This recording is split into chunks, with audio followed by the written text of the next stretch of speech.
Welcome to Hard Mode and Hardware. This is the Nanocarbon Alloy Factory in Astroneer. So, what I'll do, I'll go through the resources you need to build the factory. I'll go through how it works and what resources it needs to run.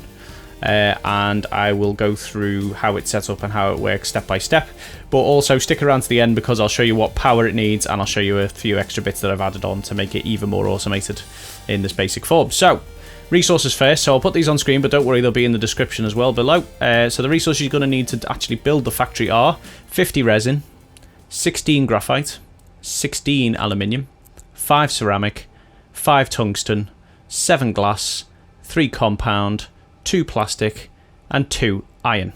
And they go towards building 10 large platform A's, 24 medium platform A's, 16 auto arms, 5 chemistry labs, 3 smelting furnace, 2 atmospheric condensers, and 8 storage on top of that. So I don't think the resources cover the storage. You may have to build the storage on top, but that's up to you. You could just use medium storage, which are very easy to make.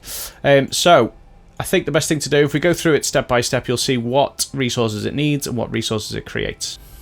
Okay, we'll start from this end because it's a double-ended factory, so it makes natural resources at either end that gradually they work their way into the middle to produce the actual nanocarbon alloy. So, first up, we've got this atmospheric condenser pulling hydrogen. This auto arm will pluck a full hydrogen canister every time it needs to from the atmospheric condenser. It then plops it into this chemistry lab. From the other side, you'll have a store of ammonium. Ignore those machines for now, we'll go through them towards the end of the video. But you'll just have a store of ammonium. It'll pull 2 ammonium into the chemistry lab for each hydrogen, and then that will produce your hydrazine. The hydrazine then gets pulled into this second chemistry lab, along with graphite. So you'll have a store of graphite over there. This arm pulls the graphite in, and it plops it into this chemistry lab, and that produces the graphene. The graphene is then pulled by this arm into the third chemistry lab. On the other side, you've got a store of titanite. The titanite gets plopped into the smelting furnace to produce titanium. The second arm then pulls the titanium and puts it into the chemistry lab also. On this side, you've got an atmospheric condenser producing nitrogen. Again, the auto arm will pull the nitrogen in and put it into the chemistry lab whenever it needs it. And the chemistry lab will then produce the titanium alloy. This arm then pulls the titanium alloy into this, what we're going to call the main chemistry lab. This is the one that actually produces the nanocarbon alloy. So the titanium alloy gets pulled in, and then the resources from the other side we'll go through in a minute, and the helium gas from this canister gets pulled in and put into the chemistry lab as well. Starting from the other end, ignore this auto extractor, it's not doing anything at the moment, it's nothing to do with the factory, but I've just left it there because I'm lazy. So from this end you'll have a store of organic material. This gets pulled by this auto arm into the smelting furnace to produce carbon. At the moment it's got iron on there, I don't know why. It's for some reason decided it's going to pull the iron in there, we'll move that in a minute. So this produces the carbon. On the other side you've got hematite. Sorry, forgot the name of the iron resource there. Yeah, so you've got a resource of hematite that gets pulled in by the auto arm into the smelting furnace to produce the iron. This auto arm then pulls 1 iron and plops it into the chemistry lab, and then it produces 1 carbon, which it pulls into the chemistry lab also. I'm going to have to change that up because that's not working very well. So basically, when it's running most efficiently, it will have carbon. It'll pluck 1 carbon, put it into the chemistry lab, 1 iron, put it into the chemistry lab. So it's basically waiting for that. I'm just going to turn that furnace off for the moment so it doesn't pull any more iron. So that's the iron and the carbon. Obviously, that's going to produce steel, but to make steel, we also need argon, which is this canister here. So this auto arm pulls the argon in and pops it into the chemistry lab whenever it needs it. So this chemistry lab then produces the steel. From there, the steel is then taken and put into the main chemistry lab, which is the final ingredient for the nanocarbon alloy. So that's how it works. The way to set it up, you can... So with the auto arms, you can put the resources in the middle of the auto arm. That'll restrict it to only picking up that resource.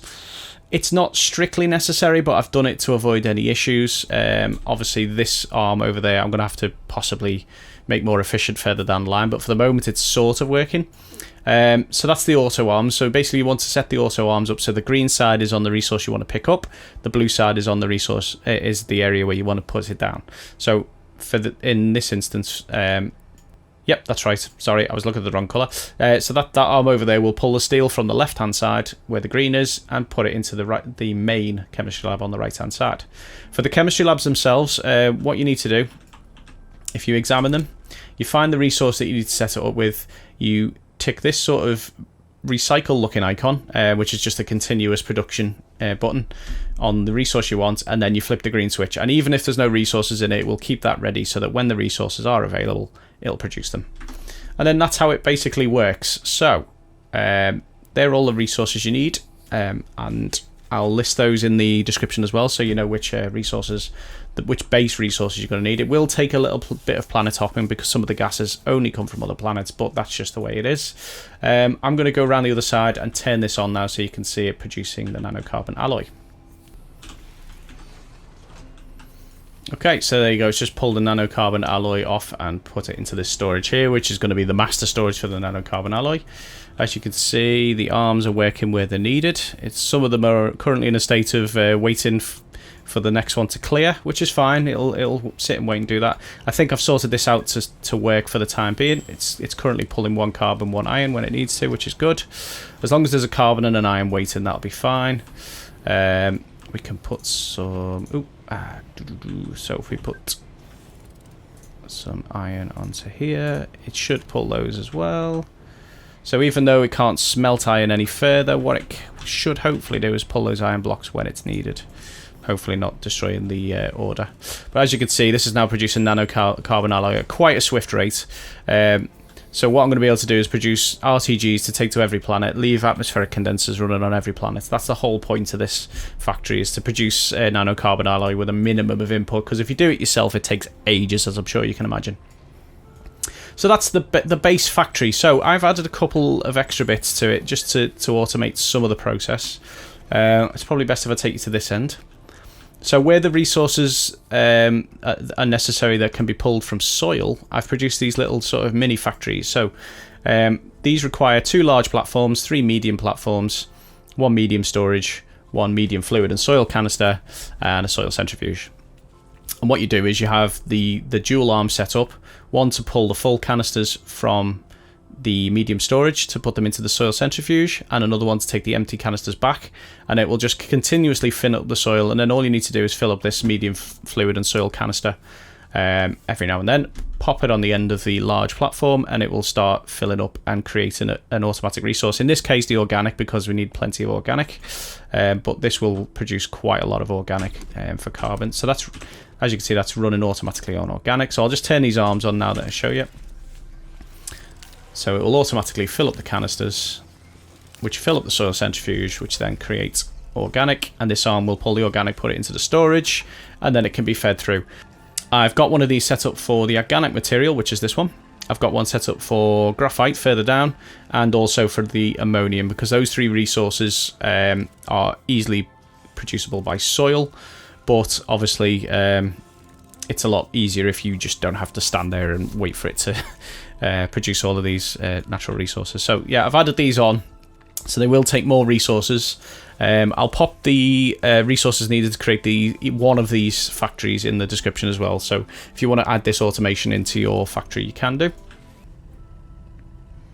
Okay, and as promised, here is what's powering this factory. This is 13 RTGs all chained together, producing 52 units of power. The base factory at peak power will draw 51 units, but it's very rarely pulling that much because not all the machines are running at the same time. And obviously with my extra bits, it's going to pull even more than that. I haven't sat and worked it out yet, but I think it's an extra 6 per one of these, so that's 18 extra. So you're talking 69 peak units of power, but it's not going to use that at any one point realistically, and if it does, it runs a bit slow, so what? So what I've got is 13 RTGs producing 52 units of power. I've got them through a splitter, and there's 51 units or so going into the factory, and 1 unit just trickle charging the batteries and running all the other messy machinery over there. So yeah, that's chugging away now, producing nanocarbon alloy, which is good because in a way that means I can start mass producing RTGs. and I can start taking them to planets and setting up factories on other planets to produce gases and use auto extractors maybe to start pulling those resources automatically. And then all I've got to do is just hop around and pick those up. That's it. So give us a thumbs up if you found this useful. Pop a comment below if you want to see any more of these factory setups. There's loads of them to make and I like making the videos. Don't forget to subscribe so you don't miss any future uploads. Thanks for watching and don't forget to play it on hard mode. Bye!